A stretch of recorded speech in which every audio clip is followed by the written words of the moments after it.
août, bienvenue, vous suivez RTI 1. Voyons tout de suite les titres de ce journal. Il s'est rendu en Mauritanie pour la prestation de serment du nouveau président Mohamed Ghazouani. Le chef de l'État ivoirien y a pris part, tout comme une dizaine de présidents et de chefs de gouvernement à l'investiture de l'ancien chef d'état-major général des armées.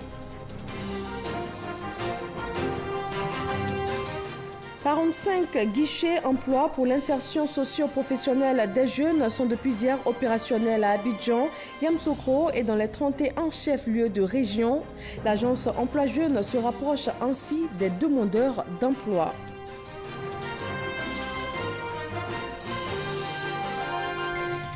À Yamoussoukro, la capitale ivoirienne, 3 projets de loi ont été examinés et adoptés par la deuxième chambre du Parlement. Les sénateurs se sont penchés sur le projet de loi portant recomposition de la commission électorale indépendante et aussi sur les échanges électroniques.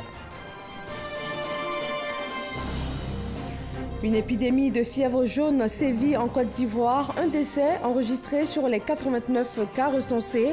Le directeur général de l'Institut national d'hygiène publique donne les gestes à adopter au quotidien et il appelle surtout à se faire vacciner. Bonsoir à tous, bienvenue. Il est rentré de la Mauritanie, le chef de l'État ivoirien Alassane Ouattara, et a pris part ce jeudi à la cérémonie d'investiture du président Mohamed Ghazouani, élu le 22 juin dernier à l'issue du premier tour du scrutin présidentiel.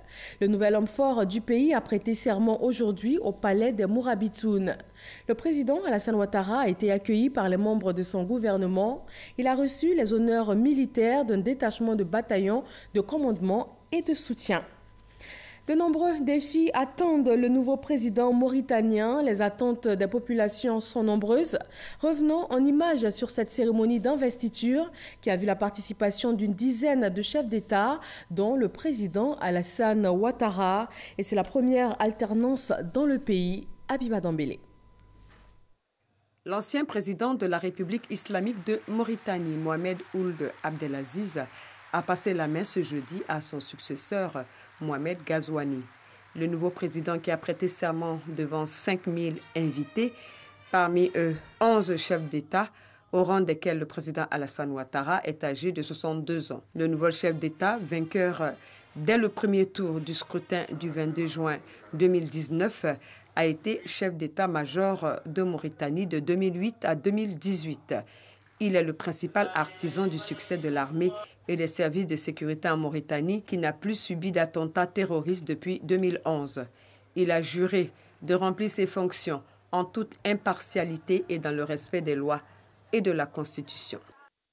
C'est un événement très important. Vous savez, le transfert du pouvoir d'un président élu à un autre président élu est quelque chose de très important pour la démocratie en Afrique. Donc, moi, je suis très heureux d'être venu pour cette passation. Le président Abdelaziz et moi-même avons toujours eu d'excellentes relations et je considère qu'avec le président El Ghazouani, les choses vont également se développer dans le même sens.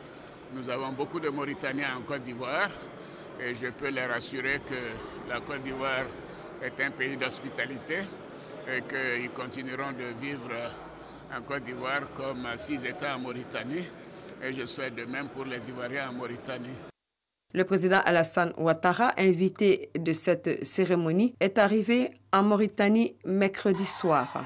Le chef de l'État a été chaleureusement accueilli par les Ivoiriens résidant en Mauritanie qui ont fait le déplacement en grand nombre pour célébrer leur président. Après la Mauritanie, direction le Burkina Faso, où le président ivoirien était en début de semaine. À l'issue des travaux du 8e TAC, les présidents Alassane Ouattara et Roch Christian Kaboré ont donné une conférence de presse. Ils ont abordé les blocages liés à la réalisation des projets d'infrastructure que sont la réhabilitation du chemin de fer Abidjan-Ouagadougou et l'autoroute Yamoussoukro-Ouagadougou. Mahama Traoré et Adama Koné. Réhabiliter le chemin de fer à Abidjan-Ouagadougou et le prolonger jusqu'à Tambao. Un projet phare que la Côte d'Ivoire et le Burkina Faso envisagent de réaliser depuis quelques années dans le cadre du traité d'amitié et de coopération TAC. Seulement voilà, malgré le compromis trouvé avec l'opérateur technique de la voie ferrée, le projet peine à démarrer en raison de certaines incompréhensions. Il y a deux types de problèmes qui se posent au niveau de Sitaraï. Les arguments qui ont été avancés, c'était de dire que, d'une part, le fait que le Burkina Faso et le Ghana étaient en train de réfléchir à la construction d'un chemin de fer, ça remettait en cause la viabilité de la ligne Abidjan-Ouaga-Tambao. Pour nous, le projet entre le Ghana et le Burkina Faso, c'est un projet qui est vraiment, comme je dis, naissant. Donc, ce ne peut pas être une raison valable pour dire que sur cette base, il était impossible de le faire. Lorsque nous avons discuté, maintenant, ils nous ont dit que le schéma financier sur lequel ils s'étaient fondés au départ leur pose des difficultés de rentabilité et qu'ils sont en train de rechercher des partenaires et de nouveaux financements pour pouvoir ajuster et pouvoir réaliser les objectifs. Mais ils sont engagés à le faire. Le projet d'autoroute Yamoussoukro-Ouagadougou, lui, a déjà démarré sur certains tronçons en Côte d'Ivoire. Pour les autres sections à réaliser de chaque côté de la frontière, les deux pays vont faire front commun en vue de mobiliser les financements. Nous sommes en train de faire le tronçon Yamoussoukro-Bouaké, après avoir achevé le tronçon Abidjan-Yamoussoukro. Bon, et puis après, bien sûr, les choses continueront et nous travaillons. Nos ministres des Transports sont en contact permanent pour que nous puissions trouver des financements ensemble pour la poursuite des travaux, pas seulement en Côte d'Ivoire, mais au-delà, puisque la Banque africaine de développement considère que ce sont des projets d'intégration importants pour l'ensemble de la sous-région. Donc nous avons bon espoir que nos démarches conjointes pourront aboutir dans les prochains mois. Plus de 1000 km d'autoroutes et 1250 km de chemin de fer à bâtir, deux chantiers qui illustrent de fort belle manière l'alliance historique et stratégique qu'entretiennent la Côte d'Ivoire et le Burkina Faso. Ce 8e traité d'amitié et de coopération entre les deux pays a été marqué par des journées culturelles et artistiques, 3 jours d'exposition d'artisans ivoiriens et burkinabés. Serge Coléa. Une cinquantaine d'exposants pour étaler le savoir-faire artisanal de la Côte d'Ivoire et du Burkina Faso. Le pavillon Soleil Levant du Siao a offert 3 jours durant, du 28 au 30 juillet, une exposition diversifiée. Produits alimentaires, objets d'art, tenues vestimentaires et autres articles sont proposés aux visiteurs. Les stylistes ivoiriens présents ont déployé leur dernière création. On est là pour l'exposition, pour montrer la toute dernière création, des chemises vraiment très décontractées, voilà, qu'on a baptisé l'Afrique libre. Voilà, l'Afrique libre parce qu'aujourd'hui, nous avons besoin de prendre notre envol au niveau de la mode en Afrique. Nous sommes venus dans la coopération ivoiro-burkinabé pour montrer le savoir-faire des Ivoiriens, favoriser le travail des stylistes créateurs ivoiriens. Je propose des pagnes de Côte d'Ivoire, c'est-à-dire le pagne baoulé et le danfani de Burkina Faso. Je fais un mélange de couleurs. Des produits artisanaux, fruits du recyclage de sachets plastiques, attirent l'attention. Des calebasses et autres objets traditionnels font aussi sensation. On a amené les calebasses, les coupes en calebasses, les pots de fleurs en calebasses, les tasses en calebasses. Les calebasses faites à base de colliers aussi, qu'on a amené pour montrer. La délégation ivoirienne exprime tout simplement sa satisfaction pour sa participation à ces journées ivoiro-burkinabées. Quand on regarde un peu l'engouement populaire que cela a suscité, cela signifie clairement que les populations attendaient la dimension culturelle pour pouvoir consolider les acquis du TAC. Donc pour nous, c'est une note de satisfaction et nous saluons les chefs de l'État qui ont voulu qu'il y ait une dimension populaire du TAC à travers les activités culturelles et artistiques. Cette exposition s'est tenue en marge du TAC, une première qui sera renouvelée l'année prochaine à Yamoussoukro. Et justement, à Yamoussoukro, la capitale ivoirienne, 3 projets de loi ont été examinés et adoptés par la 2e chambre du Parlement. Les sénateurs se sont entre autres penchés sur le projet de loi portant recomposition de la commission électorale indépendante CEI. Léon Brault.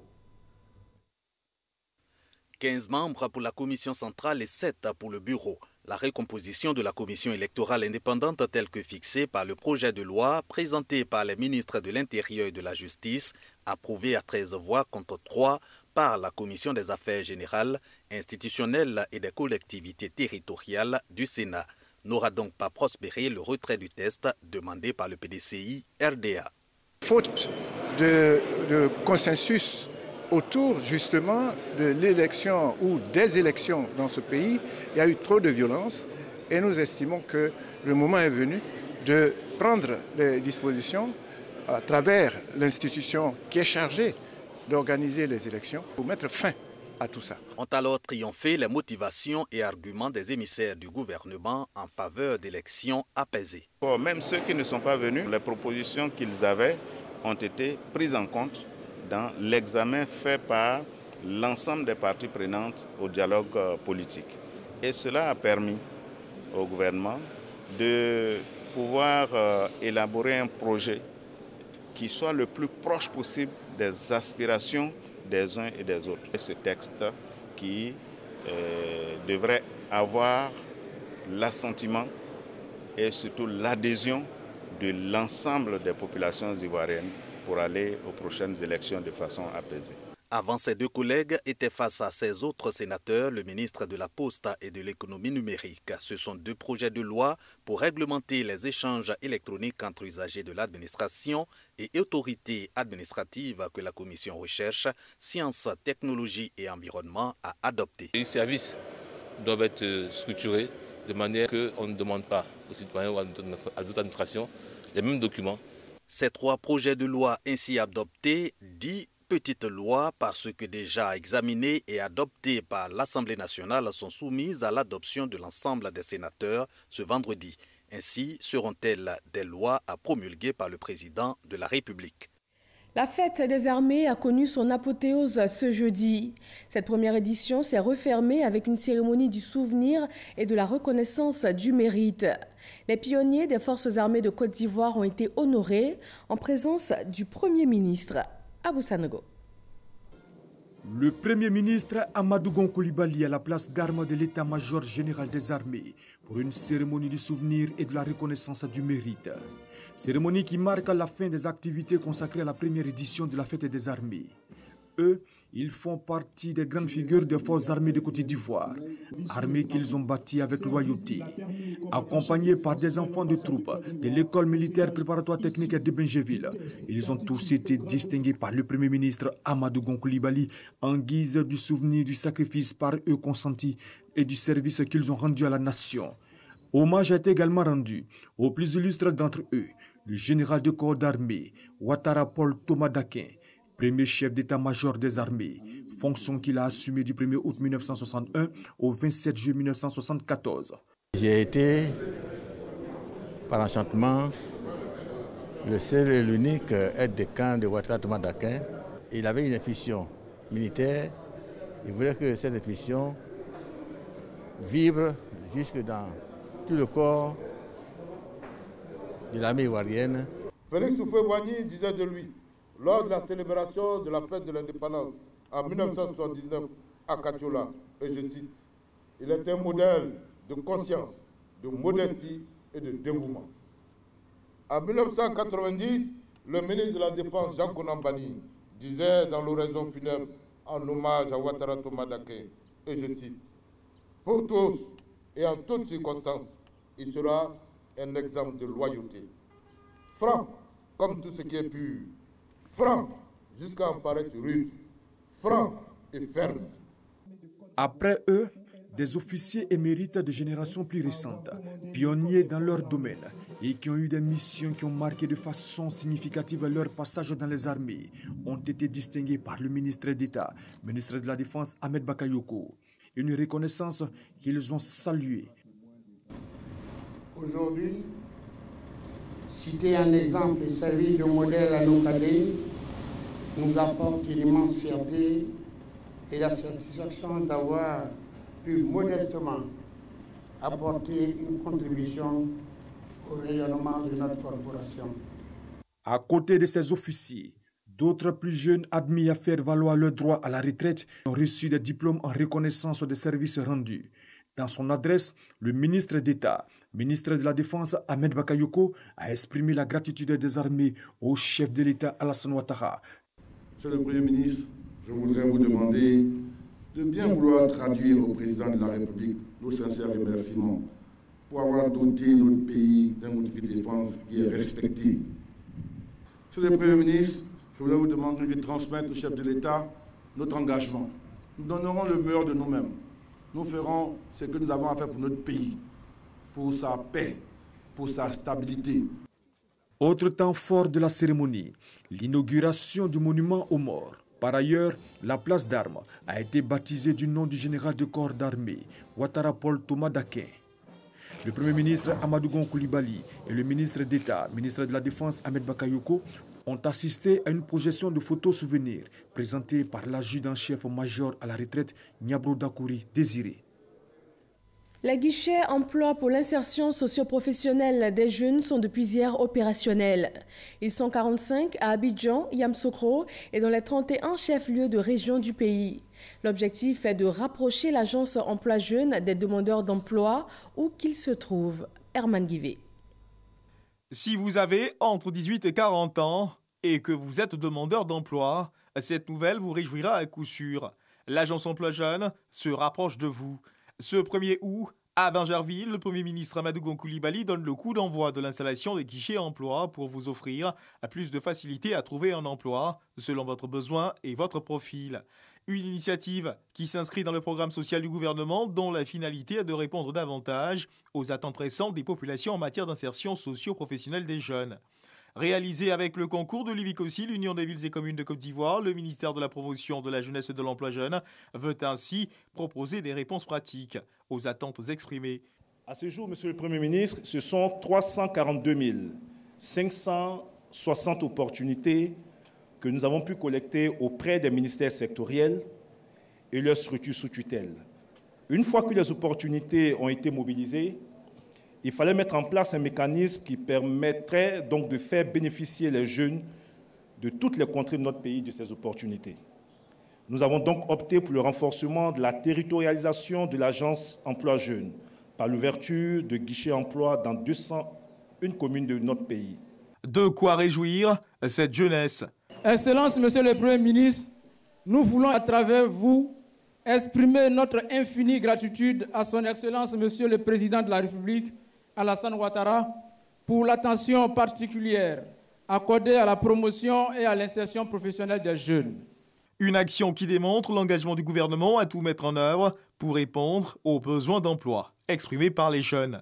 Notre objectif est de faire bénéficier à près de 500 000 jeunes des opportunités de stage, d'emploi, de financement de projets et de formation qualifiante sur tout le territoire national à travers le dispositif d'insertion de l'agence emploi jeune pour un montant de plus de 141 milliards de francs CFA. Comme je l'annonçais il y a quelques jours, à partir de Ferkessédougou, la création des guichets emploi répond donc à ce souci. Désormais, tous les jeunes de Côte d'Ivoire pourront accéder au guichet emploi et à la plateforme technologique pour s'inscrire lorsqu'ils sont en quête d'emploi ou pour accéder aux opportunités mobilisées dans le cadre du programme social du gouvernement. Au-delà des 45 guichets emploi qui seront ouverts dans une première phase, le ministère en charge de l'emploi des jeunes travaille à ouvrir un guichet emploi dans chacune des 201 communes de notre pays, et ceci pour le mois de septembre 2019. Je voudrais à cet effet féliciter le ministre Mamadou Touré et son équipe pour le travail accompli. Le guichet emploi est tenu par un conseiller junior qui a pour mission d'accompagner les demandeurs d'emploi pour leur inscription en ligne sur le site de l'agence emploi jeune, de sensibiliser les demandeurs d'emploi aux techniques de recherche d'emploi et en auto-emploi. Bédiala et Louenoufla, dans le département de Daloa, zone ouest de la Côte d'Ivoire, ont désormais accès à l'eau potable. Le projet Eau pour tous a permis à ces deux localités d'avoir leur château d'eau pour un montant total de 1,315 milliard de francs CFA. Francis Boifo. Derrière Sakou à Bédiala, dans le département de Daloa, un puits. Tekene Lou Tueti a recours à cette source traditionnelle d'eau depuis son enfance. Aujourd'hui, elle a 59 ans et mère de 2 enfants. Nous, on ne connaît pas l'eau potable. Parfois, on va prendre l'eau dans les marigots. Vous voyez la couleur d'eau. Il n'y a pas assez d'eau dans le puits. Mais avec cette eau, les enfants tombent aussi malades. Il faut toujours les médicaments à payer. On n'a pas aussi l'argent tous les jours pour soigner les enfants. Ça fait que nous avons besoin d'eau.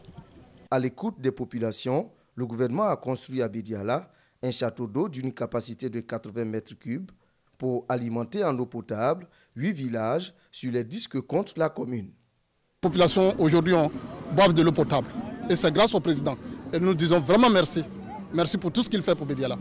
La réalisation de cette infrastructure équipée de pompes électriques immergées est évaluée à 1 milliard de francs CFA selon le ministre de l'Hydraulique, Laurent Tchagba.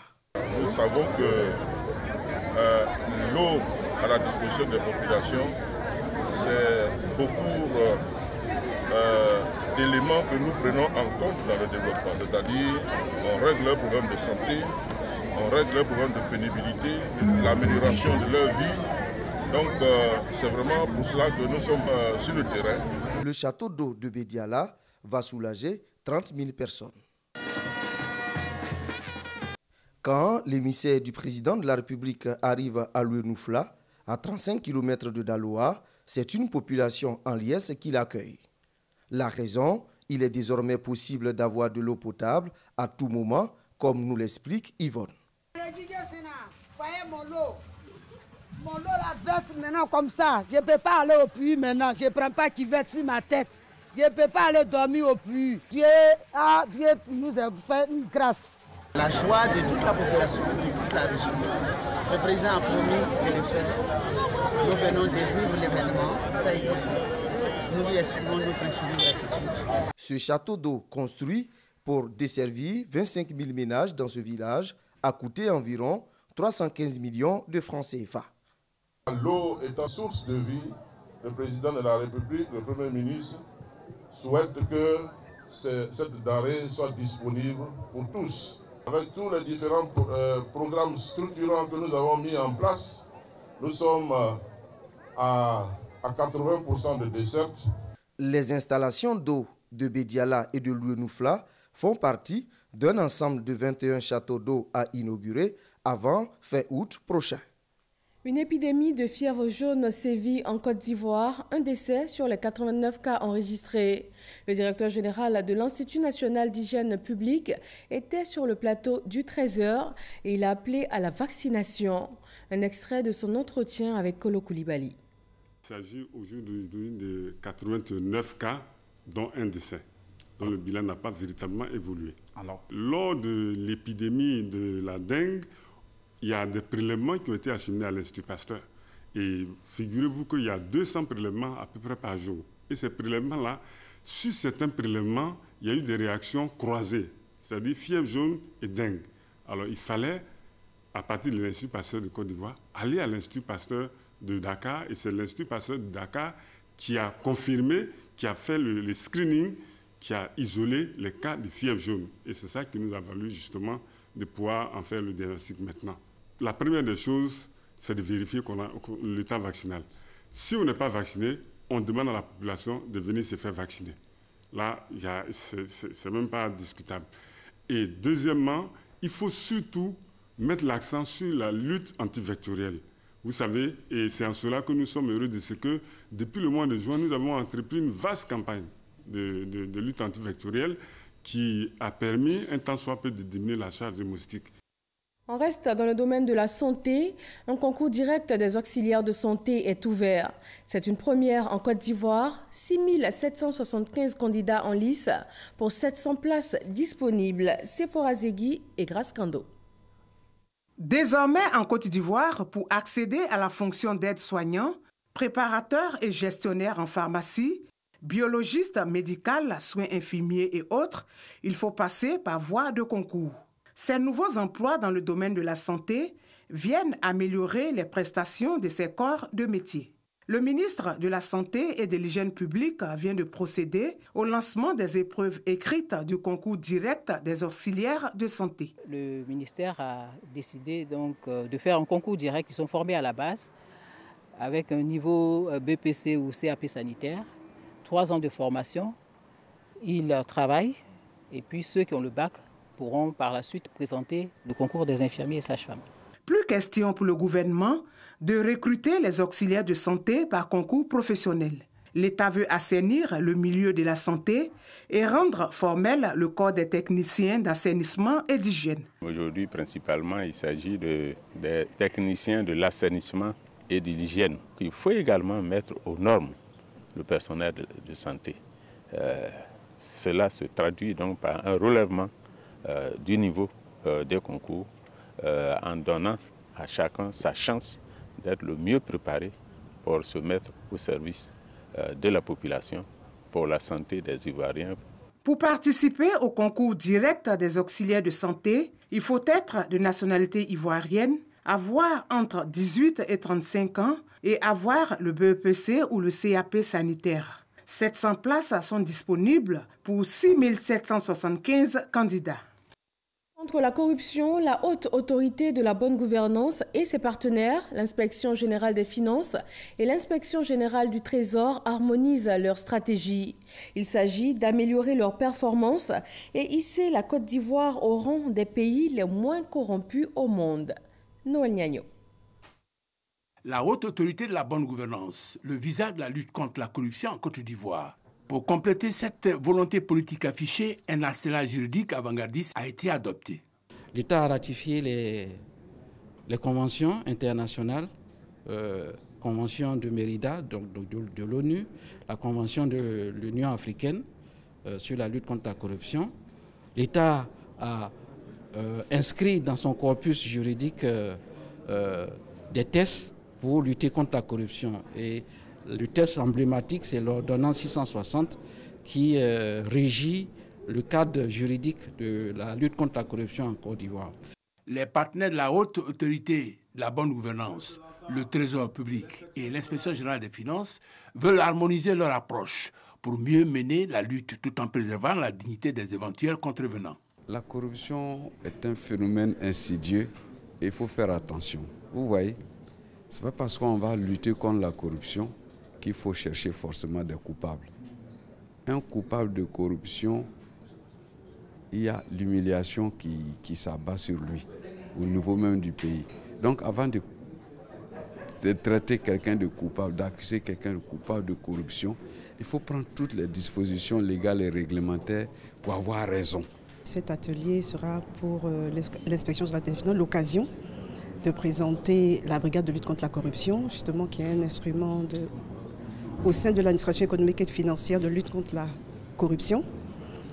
Il sera également pour nous l'occasion de donner les grands principes de l'audit. Créée par ordonnance numéro 2033-660 du 29 mois 2013, la haute autorité de la bonne gouvernance est une autorité administrative indépendante dotée de la personnalité morale et d'une autonomie financière. Elle a compétence sur toute l'étendue du territoire national. Dans le domaine des médias, un comité spécial de médiation a été mis en place pour mettre fin à la crise que connaît l'UNJCI. L'Union nationale des journalistes de Côte d'Ivoire a tenu un point de presse avec à l'ordre du jour la résolution de la crise électorale survenue lors de son 10e congrès extraordinaire. En sport football, les 10 nominés pour le titre de meilleur joueur de l'année sont connus. On y retrouve notamment Kylian Mbappé, Cristiano Ronaldo, Lionel Messi ou encore Mohamed Salah. C'est le 23 septembre prochain que le meilleur sera connu. Le prix est attribué selon les performances sur le terrain et le comportement général, c'est-à-dire sur le terrain ou aussi en dehors, et selon les critères bien définis par l'instance dirigeante de football mondial. Et rappelons pour terminer que le chef de l'État ivoirien est rentré de Mauritanie. Il y a pris part à la prestation de serment du nouveau président Mohamed Ghazouani. Le chef de l'État ivoirien y a pris part, tout comme une dizaine de présidents et de chefs d'État. Merci à tous de votre attention. Nous vous retrouvons avec grand plaisir demain pour un nouveau 20h sur RTI 1.